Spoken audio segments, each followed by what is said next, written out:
Señores, el horno no está para galletitas. Demasiados elementos que nos hacen más fehacientes seguidores de nuestro plato nacional, que es el sancocho.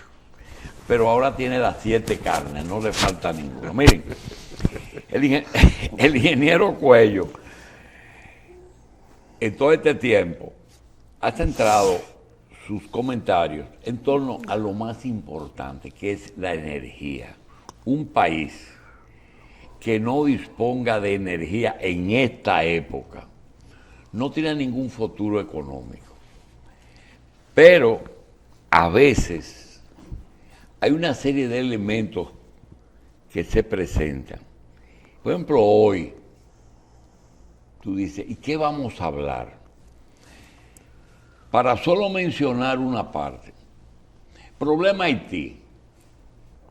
Una junta de gobierno que no se sabe quién la forma, CARICOM. Y sin República Dominicana, porque no nos toca. Un puente aéreo desde el aeropuerto de Joaquín Balaguer. Pero de ahí no se va en avión, de ahí se va por tierra la ayuda.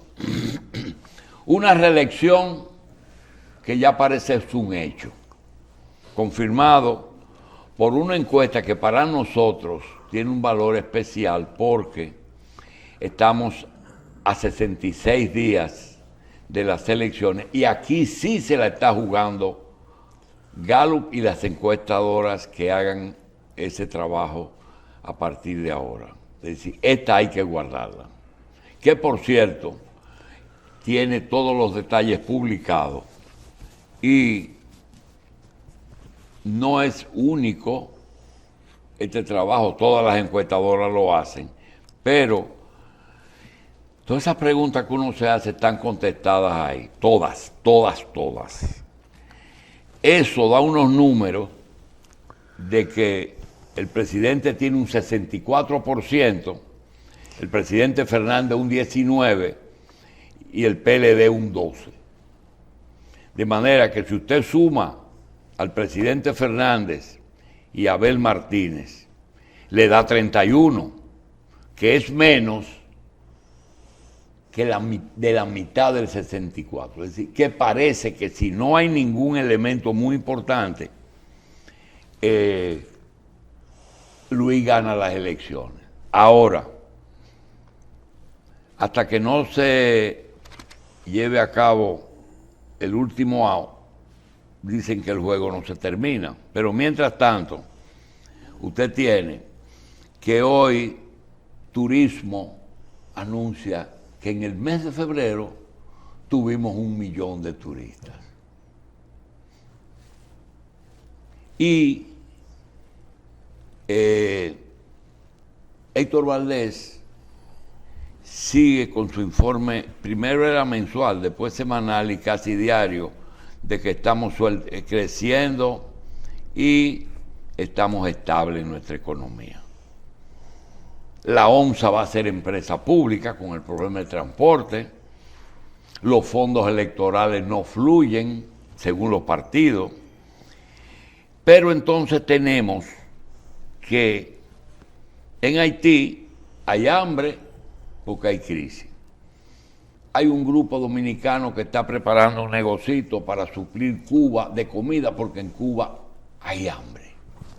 Y en Gaza hay hambre, además del hambre que siempre hay. Ahora tenemos 3 países o 3 zonas con hambre. El canciller dice, estamos conscientes de que hay de que el Haití es un tema de seguridad nacional.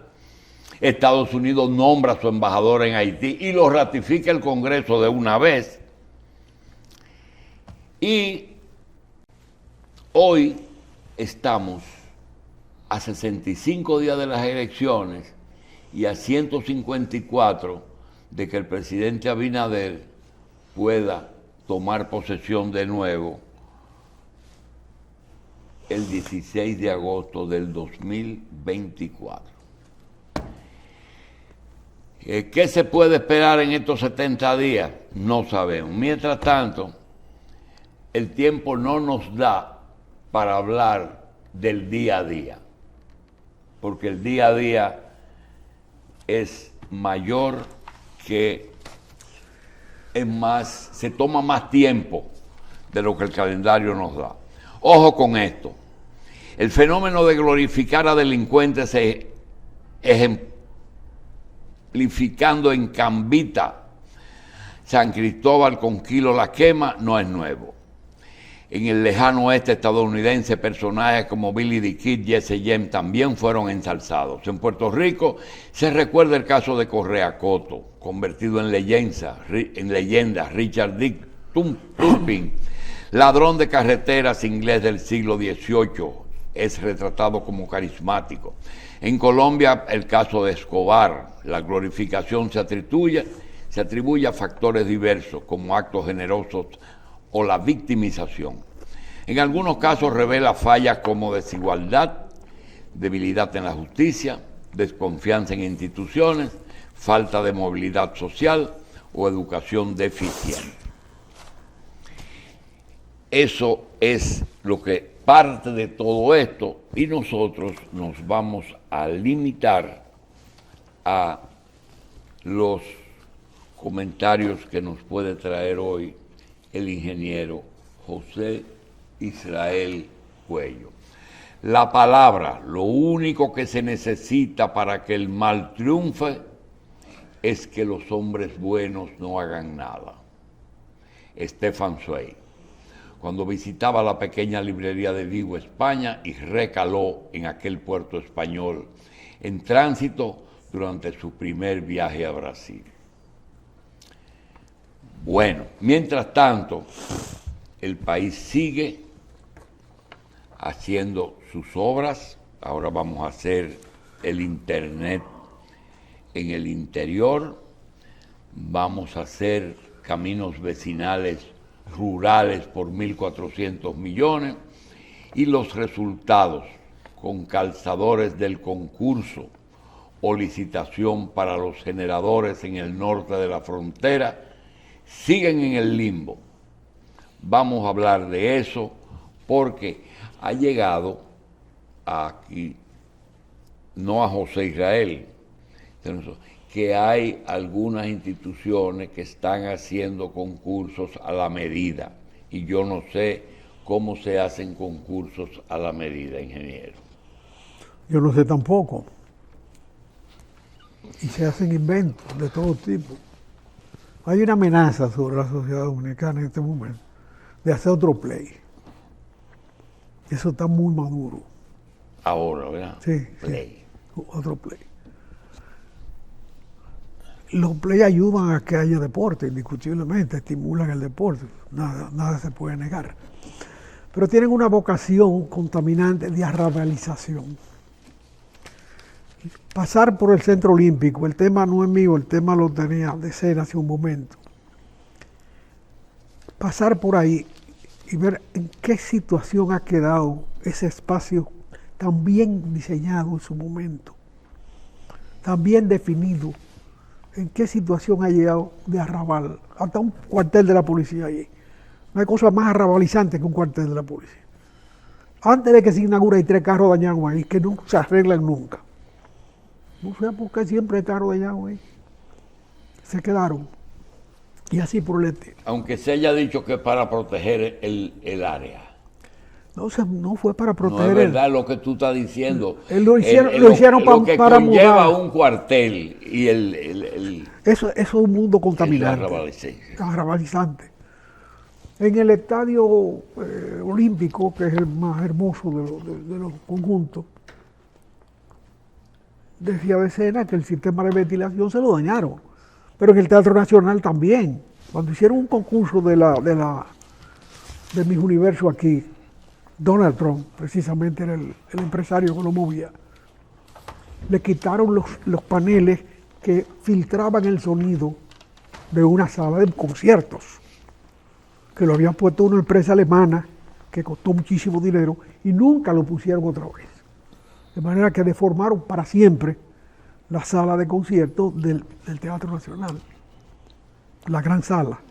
Porque la pequeña tiene otros usos y como pequeña no tiene tantos requisitos.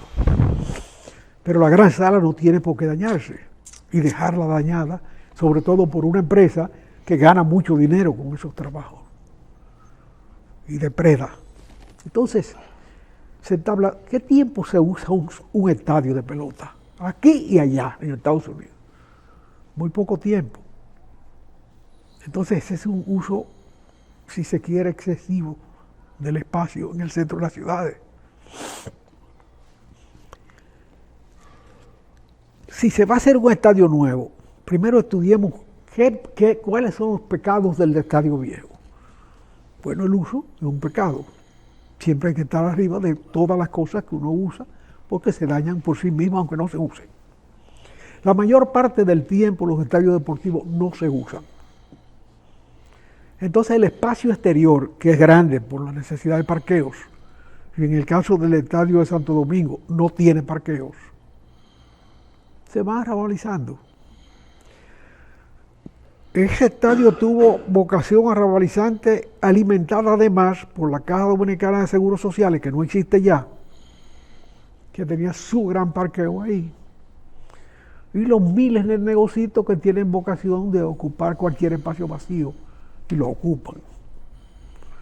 Ahora, del otro lado tiene dependencia del Estado, que consumen muchos espacios de las calles y obstaculizan el tránsito, cuando tú tienes un espacio de parqueo en el estadio existente que está arrabalizada y se puede racionalizar. Entonces lo que hay que hacer no es un estadio, es más un parqueo lo que hay que hacer, porque eso es lo que gana espacio todos los días, los 365 días. Eso es un gran parqueo, desorganizado, de una sola planta. Entonces se puede hacer un parqueo que sirva tanto para los juegos de pelota de noche, porque son de noche siempre, y día de fiesta, como para las oficinas públicas que están en la calle San Cristóbal, avenida San Cristóbal, que está el Ministerio de Salud, está el Ministerio de Obras Públicas, que son ministerios que consumen mucho espacio de parqueo. Pero además estaba antes el Gautier, que es una lástima que el Gautier sencillamente ahora no es nada. Señores, ese fue un hospital emblemático de la ciudad y del país. Que se haya suspendido el sistema de seguros sociales no indica que ese hospital no sirve. Bueno, hoy el Gautier es una cosa vieja. Revivir el Gautier es más importante que hacer un estadio sin estudiar el rendimiento del espacio en conjunto. Porque el espacio de los 6 días de trabajo de la semana, de los 5 días de trabajo, es más importante, hay que decirlo a boca llena, que los ocasionales juegos de pelota. Que no es verdad que son todas las noches, no es verdad que son todos los días, no es verdad que son todos los meses. Entonces vamos a poner los pies sobre la tierra. Que se necesita más espacio para el público, que es mayor. Bueno, eso es grada lo que hay que hacer. Y diseñarla adecuadamente, porque las gradas en los files no son iguales que las gradas del home, en cualquier estadio del mundo. Entonces hay que hacerlo con esos criterios. Lo otro es vanidad de vanidades. Sencillamente la ocurrencia de alguna persona, algún empresario que con la mejor buena fe se mete en ese mundo de la pelota, hace negocio con eso, o no lo hace, sacrifica dinero, pero esos no son los intereses que debe representar ese tipo de inversión, que en definitiva la hace el Estado, de consecuencia la población la paga. Se va a seguir con la idea de hacer un gran estadio ahí para jugar 2 juegos de pelota, 3 juegos de pelota de grandes ligas ocasionalmente. Señor, no nos equivoquemos. Los índices de público están muy bien caracterizados en la pelota dominicana. Están concentrados en puntos específicos, los playoffs, los enfrentamientos entre determinados equipos. Licey y Águila llevan más gente al play que Licey Escogido hace días. Sí. Y las Estrellas no llevan gente al play. Entonces primero hay que llevar gente al play para que te hagan un estadio. O tú vas a hacer un estadio para que no vaya nadie. No es el estadio que cultiva la pelota, es el ejercicio del deporte el que cultiva la asistencia. Entonces, es como pasa con la bendita zona colonial, que nunca terminan de decidir qué van a hacer con ella. Si tú no decides por dónde va a entrar la gente, por dónde va a salir la gente, y por dónde va a poner los carros, tú no puedes tener un espacio cerrado, un espacio privilegiado. Entonces se estrecha la calle para que la gente camine, pero ¿dónde va a poner el carro si tú no le haces los parqueos adecuados? Y no hacerlo adentro. Ahí tumbaron uno, bendito sea que hayan tumbado uno, eso fue un disparate de un síndico de algún momento que consiguió un préstamo extranjero para hacer parqueo, hizo parqueo y bueno, un parqueo que ¿significó algo eso? No. Si tú vas a hacer eso, una zona con los valores históricos que representa y su desarrollo correspondiente, hay que verla como zona entera. Por dónde se entra, por dónde se sale, por dónde se dejan los vehículos, cómo se hace el movimiento de gente dentro. Esos son los criterios urbanísticos que hay que respetar. Y eso es válido para la zona colonial, eso es válido para el play, eso es válido para todos esos centros. Pero que no, cuidado, aquí en el play le hicieron un estadio de boxeo a Pina Acevedo, que tiene una asociación de boxeo, era el líder, y le gustaba a él. El Balaguer lo complació y le hizo un estadio de boxeo. Pero Pina se murió y ya no se boxea. No, por favor. Entonces, ¿qué hace un ingeniero? Remodelar lo que tenemos. Pero claro, no hay por qué estarlo tumbando así. ¿Por qué óyeme, ese diseño del estadio de Santo Domingo costó un dinero grande a una firma extranjera. No fue un arquitecto cualquiera de aquí, por favor, que lo hizo. Se buscó una firma importante, hizo un trabajo bien. Hay que ir a ese trabajo a ver en qué hay que rescatar. ¿Qué hay que rescatar del trabajo original?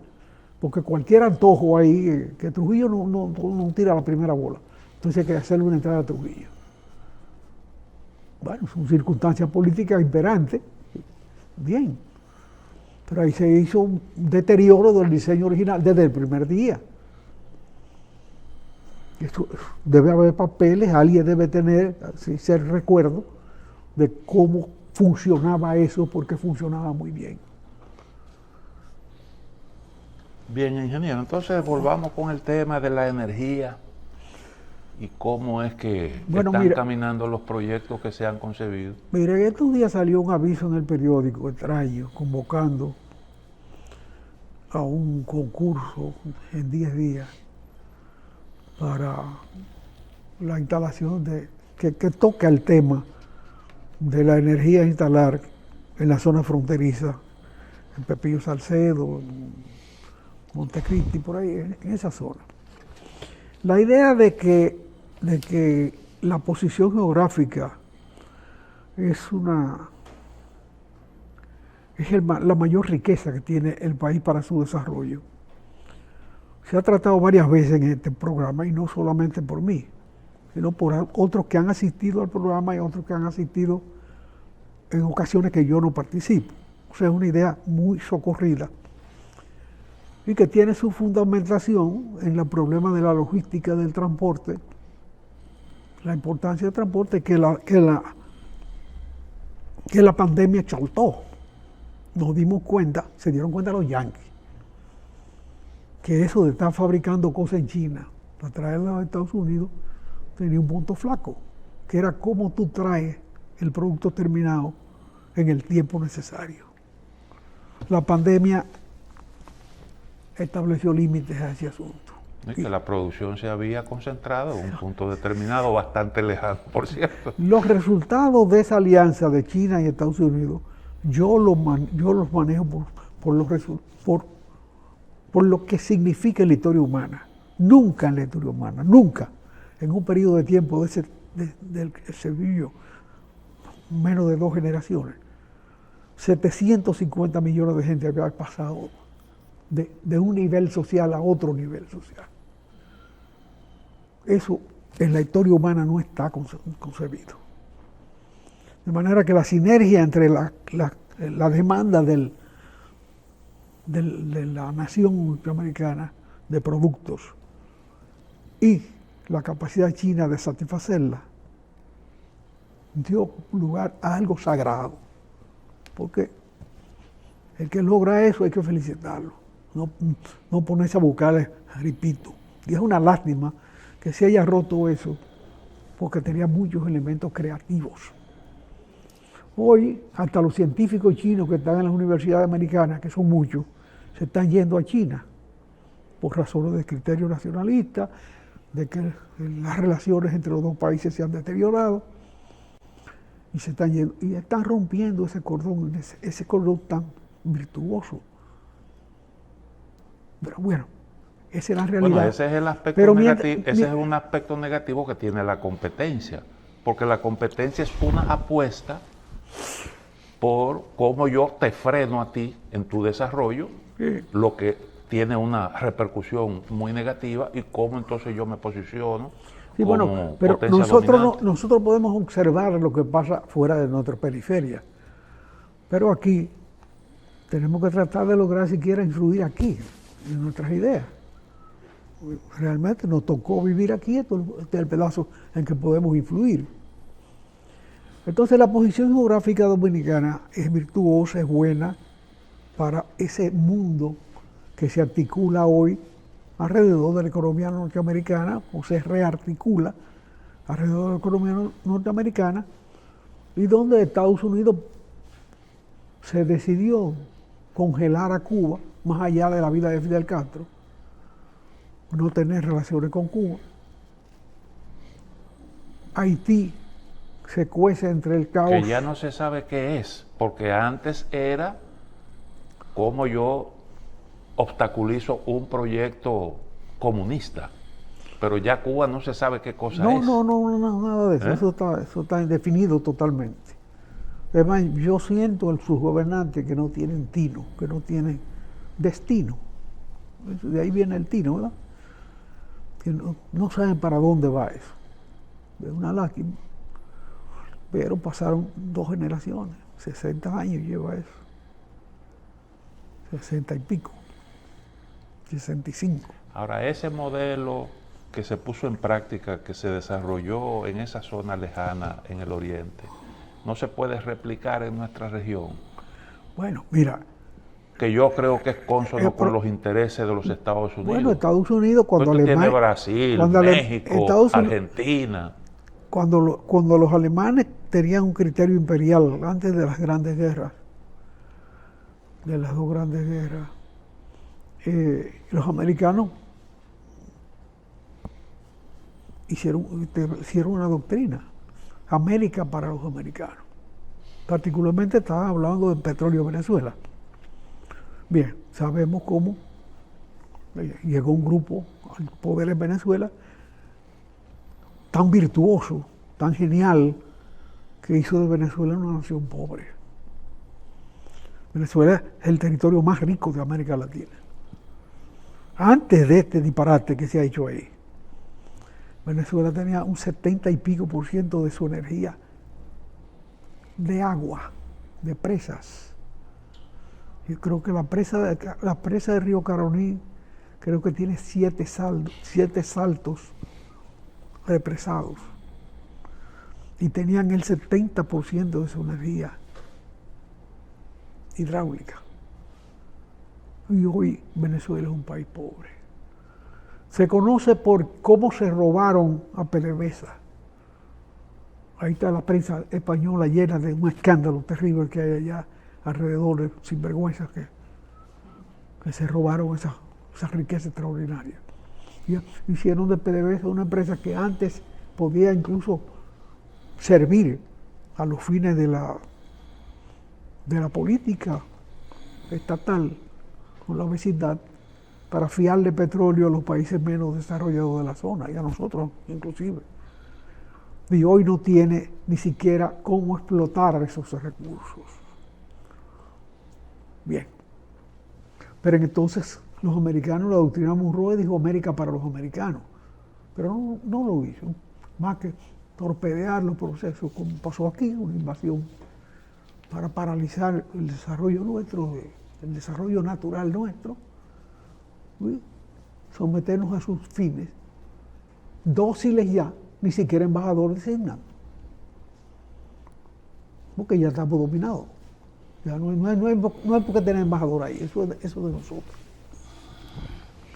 Ingeniero, el curso de la campaña política en la República Dominicana, parece, usted ha dicho que el proceso no... ¿Quién ganó las elecciones? ¿O quién perdió las elecciones? Que determinaron... Las municipales. No, las que llevaron al gobierno actual al poder. El 20. Ah, en el 20. En el 20. ¿Quién la perdió el PLD? La perdió el PLD por dividirse. Y mientras se mantenga esa división es muy difícil tú cristalizar otra mayoría. Y una división casi por la mitad. Ahora está en la mitad y mitad casi según la encuesta Gala. Sí, pero la naranja nunca tienen dos pedazos iguales. Hay una que es la chiquita y otra la grande. Siempre hay una parte de abajo de la naranja. Una escalera grande y otra chiquita. Bueno, pero ellos sabrán cómo se divide. Pero eso llega a la enemistad. O sea, esa es una división, bueno, como la del PRD. Sí, ¿cuántos años pasó el PRD fuera del poder por estar dividido? Recuérdate que el desorden... No, pero seguro, porque eso que tú acabas de decir fue lo que le valió a Balaguer 12 años. No fue de que la genialidad, sino que el PRD se empecinó en pasarse pelea, se dividió de Peña y Bosch, ¿se acuerda? Ahí pasaron muchísimas cosas. Nunca se puso de acuerdo en las elecciones, ni en el 74, ni en el 70. No, pero si tú quieres, vean el último... Si tú le acreditas todo a la división, nadie que se divida gana. Nadie que se divida gana, nadie que se divida, eso no. ¿Y qué tú visualizas si este gobierno logra una mayoría en el Congreso? ¿Tú visualizas la repetición de una reforma constitucional para habilitar al doctor Abinader para el 28? Hasta eso puede ser. Hasta eso puede ser. Balaguer se arregló y gobernó lo que le dio la gana. Hasta Hipólito Balaguer, el último latido de sus pulmones en el 2000. Lo dio ahí en la clínica Abreu, sí. Y paró una reforma constitucional que estaban haciendo en el Congreso. Siempre fue candidato. Siempre estuvo activo en la vida política. Incluso no era presidente. No era presidente. No. Entonces, Hipólito pasó por el poder. Hizo un desorden memorable. Los resultados de ese desorden, tú lo puedes ver mes tras mes en los estados del Banco Central y el déficit que registra su número. Ya es difícil leerlo. Son miles de millones de una espiral que crece porque todos los meses se pagan intereses sobre esa deuda y no se ha resuelto esa deuda. Ahora eso le costó al PRD 20 años fuera del poder. Sencillo. Leonel Fernández fue presidente porque Balaguer lo puso. Balaguer dijo, tú eres. Bueno, ¿qué razón tenía Balaguer para hacer eso? El que ha estudiado un poco a Balaguer piensa que él escribió un librito diciendo que las elecciones del 92 se la había robado. Entonces cuando hubo que buscar presidente, lo puso a él. Sigue escribiendo libritos. Sigue diciendo. Nada, se domó el asunto, el PLD tomó el poder, Juan Bosch se murió, Balaguer se murió, y el PRD de Hipólito, que es el que vive, vuelve al poder después de 20 años. Entonces pagó su pecado, o una parte de su pecado, del desorden que estableció Hipólito y sus amigos en el poder. Ahora, ingeniero, entonces al PLD le toca pagar su pecado. Pecado que ni siquiera se dirimió en las elecciones en que fue desplazado, sino después de las elecciones. Y salieron al ambiente público, la palestra le llamaban los romanos. Salieron los escándalos de corrupción que están todavía sin sanción, con sanción a largo plazo. Los tribunales han hecho expedientes que prácticamente invalidan el expediente mismo porque hay un tiempo en que la justicia es válida. Tú no puedes tener a una gente presa para que se lea en voz alta un documento interminable. Es un error de procedimiento que puede costarle la vida al proceso mismo. De manera que... ¿Y ese proceso está gravitando hoy en día en la política? Pero claro que sí, claro que sí. Gravitando en familias, gravitando en cientos de gente que de repente se da cuenta que su hijo se contaminó en una porquería. Y buscando negociaciones onerosas para salir de esos compromisos y de ese disparate. O sea, eso tiene vida propia, incluso. Estamos a unos 2 meses de las elecciones, ingeniero. Esto que nos dice Gallup, ¿puede cambiar de aquí a allá? No sé qué acontecimiento lo puede cambiar. Porque ya el deterioro de las relaciones interpeledeístas no es reversible. Eso no lo junta nadie. Nadie repara este deterioro. O ellos pasan un largo tiempo fuera del poder, y en consecuencia gobierna el PRD PRMizado o modernizado, que es una variante del PRD, pero tiene una matriz PRDista. Eso no se cura. El PRD se dividió y el PLD gobernó mucho tiempo. ¿Ocurrirá ahora lo mismo con el PRM? Depende de los gobiernos. Eso nada más lo determina tu gobierno. Es así. Pero, ¿qué tiempo perdió Peña Gómez buscando la alianza con Wessing? Dime. Un contrasentido. Un hombre que estaba marcado por la intervención norteamericana a la que se adhirió con bombardeo de la ciudad, lo cual se ejecutó bajo su mando. Tú no puedes llevarlo de vicepresidente de la candidatura de los que estaban del otro lado. Eso sencillamente era una alianza de Macucacata. Y por ahí Balaguer se quedó 12 años. Luego entrega el poder y el día que Antonio Guzmán se mata, llaman a Balaguer para que arbitre la situación. Entonces validaron a Balaguer. Y Balaguer llegó con otra cara. Porque el asunto de él era gobernar. No cómo gobernar, el cómo lo establece la circunstancia. Pero gobernar es una misión, es una tarea que tiene elementos distintos en cada momento. Porque la sociedad no es estática. O involuciona o evoluciona. Entonces él siempre tenía la vocación de gobernante. Y ese era su oficio. Para la política hoy como que no concita tanto entusiasmo como en el pasado reciente. No, la política siempre tiene sus pasiones. Aquí el mundo se divide en Horacita y Belaquita. Es más, todavía en el corazón de la era de Trujillo, en los años 50, había gente que se cortaba los ojos porque era Horacita o Belaquita o jimenista. Trujillo en su primer gabinete tenía a los Jiménez en el poder. Y después escogió a los Horacita y cuando tuvo que hacer una candidatura de títeres, puso el jefe del horcismo y el jefe de Belaquí. Ingeniero, hoy hay elecciones en Rusia. Bueno, eso se supone que... Elecciones. Sí. Así que le llaman Bueno. un solo candidato. No, porque Suelta hay Putin. otra cosa, que quien elige morir. Pero eso es lo que siempre fue lo que hubo. Siempre en la Unión Soviética el candidato era un solo. Y como que se vuelve a esos tiempos, ¿verdad? En el tiempo de la monarquía también era lo mismo. No, ahí nunca hubo una urna. Bueno, En ese el es tiempo de la monarquía no hubo. Esa es su forma de gobierno, señores, dejen tranquilos a los rusos.